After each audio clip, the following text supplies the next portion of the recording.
Rush Limbaugh is a big fat idiot. Al Franken. One giant leap toward solving the budget crisis. The big movie last summer was the inspiring rescue story of Apollo 13.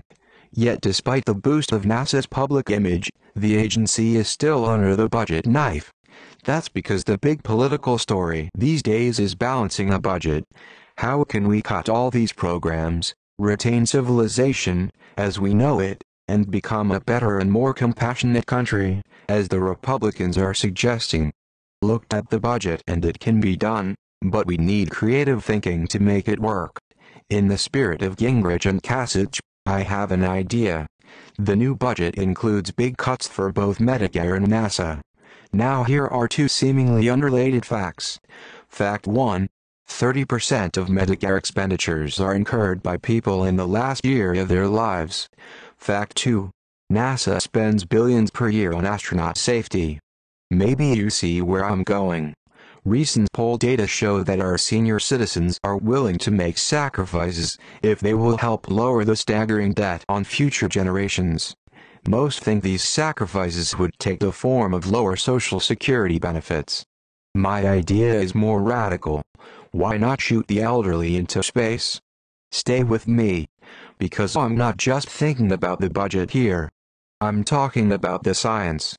Just think how many more manned space operations NASA could undertake if they don't have to worry about getting the astronauts back. Now, not saying we don't try to get back. We just don't make such a big deal about it. That way we'd have to use the shuttle every time, which is very expensive. Put an old capsule on top of a Saturn rocket, fire it up, and see what happens. And if the Houston, we've got a problem call comes, Mission Control can simply reply, best of luck. We're rooting for you. We could learn so much. What is the effect of weightlessness on arthritis? Let's make it our goal to perform the first hip replacement in space before the millennium. Would aluminum foil make a good spacesuit for a spacewalk? Or would you bake like a potato? That would be fun to know. Would a 72 Buick LeSabre make a good space capsule? This whole thing could be a tremendous boon to what is called raw science. That is, knowledge for which there is no real immediate use, but which could have great long-term benefits. For example, how close to the sun can a person get before he bursts into flame? Would it make any difference if he's fat? If my idea works, we could expand the program to include the terminally ill. Who doesn't want to go out making a contribution or related idea? Stunts. How much did Evil Knievel get for jumping the Snake River Canyon? Right? Okay. Every Sunday we put an elderly or terminally ill person in a rocket, fire it over the Snake River, and put it on pay-per-view. The revenues go straight to reducing the debt.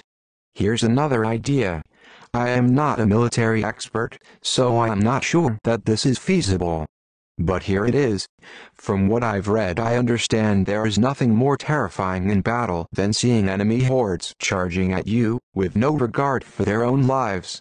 Why have we always insisted on asking our young men, and now young women, in the flower of their lives, to risk themselves in combat? Why not, in the right situation, use a human wave of our elderly to scare the enemy? Think about it. You're an Iraqi or North Korea or Serbian soldier. Suddenly, over the horizon, you see a battalion of Americans.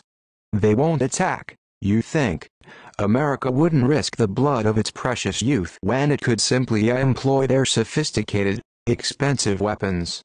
Then you look through your binoculars, and the chilly goes down your spine.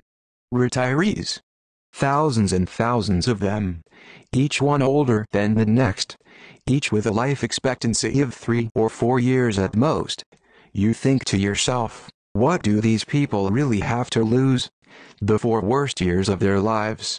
You're terrified. Then they charge.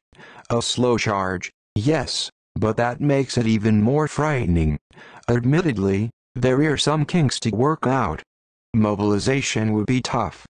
Have you ever organized a group of seniors for a theater trip? I don't think training would be that much of a problem. Be kind of like, G0 out there and run, and this would give our World War II era Americans a chance to contribute yet again to our country. Just when they thought they were forgotten. I guess what saying is, let's not just talk about our problems. Let's talk about solutions.